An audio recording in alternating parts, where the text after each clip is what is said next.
বিশ্বকাপের মাঠে আর্জেন্টিনার দাপট, মাঠের বাইরে এএফকে ঘিরে এফবিআই তদন্তের অভিযোগ।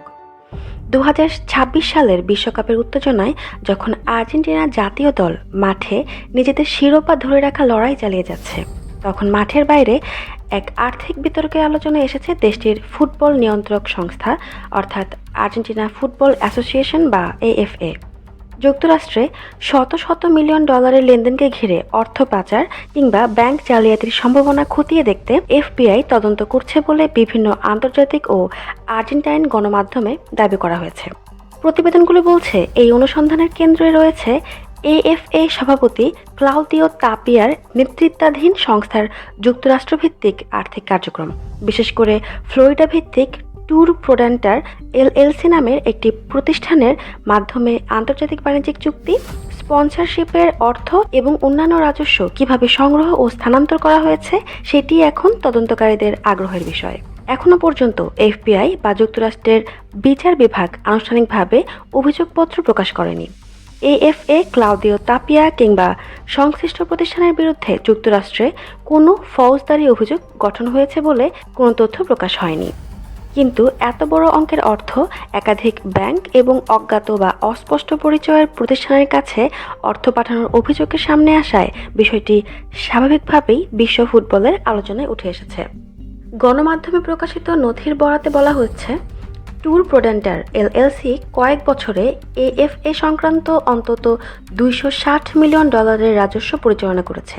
আবার কিছু প্রতিবেদনে যুক্তরাষ্ট্রের ব্যাংকিং ব্যবস্থার মাধ্যমে $300 মিলিয়ন অর্থের চলাচল তদন্তের আওতায় থাকার কথা বলা হয়েছে। এই অর্থের বড় অংশ আন্তর্জাতিক স্পন্সরশিপ, বাণিজ্যিক চুক্তি, ফুটবল ব্র্যান্ডিং এবং বিদেশে এএফএর কার্যক্রমের সঙ্গে যুক্ত হতে পারে বলে ধারণা করা হচ্ছে। তদন্তকারীদের প্রশ্ন হলো, এই অর্থের প্রতিটি অংশের বৈধ বাণিজ্যিক ব্যাখ্যা আছে কিনা? কারণ প্রতিবেদনে দাবি করা হয়েছে প্রায় $57 মিলিয়ন এমন ব্যক্তি ও প্রতিষ্ঠানের কাছে পাঠানো হয়েছে যাদের ক্ষেত্রে পরিষ্কার ব্যবসায়িক উদ্দেশ্য বা সেবার প্রমাণ পাওয়া কঠিন। কিন্তু লেনদেন এমন কোম্পানির সঙ্গে যুক্ত বলে অভিযোগ উঠেছে যাদের কার্যক্রম, অফিস, সেবা বা প্রকৃত ব্যবসায়িক পরিচয় নিয়ে সন্দেহ রয়েছে। এখানেই তৈরি হয়েছে অর্থ পাচার বা ব্যাংক জালিয়াতির আশঙ্কা। সাধারণত কোনো অর্থের উৎস, গন্তব্য, সেবার বিনিয়োগ ও কর সংক্রান্ত তথ্য পরিষ্কার না থাকলে মার্কিন আর্থিক আইন অনুযায়ী তা তদন্তের বিষয় হতে পারে। বিশেষ করে অর্থ যদি যুক্তরাষ্ট্রের ব্যাংক ব্যবহার করে বিভিন্ন ব্যক্তি, কোম্পানি বা বিদেশি হিসাবে পাঠানো হয়, তাহলে ফেডারেল সংস্থাগুলোর এখতিয়ার তৈরি হয়। প্রকাশিত তথ্য অনুযায়ী city bank, Synovus, bank of America, JP Morgan এবং পিএনসি ব্যাংক সহ কয়েকটি বড় বড় আর্থিক প্রতিষ্ঠানের মাধ্যমে লেনদেন হয়েছে বলে খতিয়ে দেখা হচ্ছে। এত বড় ব্যাংক ব্যবহৃত হয়েছে বলেই কোনো অপরাধ প্রমাণ হয় না। তবে সন্দেহজনক প্যাটার্ন থাকলে ব্যাংকগুলো নিজেরাও সাসপিশিয়াস অ্যাক্টিভিটি রিপোর্ট বা সন্দেহজনক লেনদেনের তথ্য সংশ্লিষ্ট কর্তৃপক্ষকে জানাতে পারে। এএফ এর সঙ্গে যুক্ত ব্যবসায়ী গুইলার্মো তোফিনের নামও প্রতিবেদনে এসেছে। বলা হচ্ছে, তদন্তের অংশ হিসেবে তাকে জিজ্ঞাসাবাদ করা হয়েছে, তার কাছ থেকে তথ্য নেওয়া হয়েছে। এএফ এর বিদেশি বাণিজ্যিক চুক্তি এবং ট্যুর প্রোডেন্টার এলএলসির সঙ্গে সম্পর্ক নিয়ে তদন্তকারীরা তথ্য সংগ্রহ করেছেন বলে বিভিন্ন প্রতিবেদনে উল্লেখ করা হয়েছে। আর্জেন্টিনার ফুটবল প্রশাসনে এই বিতর্ক নতুন নয়। ক্লাউদিও তাপিয়া ও এএফ এর নেতৃত্বকে ঘিরে দেশের ভিতরে আগে থেকেই রাজনৈতিক, কর এবং প্রশাসনিক বিতর্ক রয়েছে।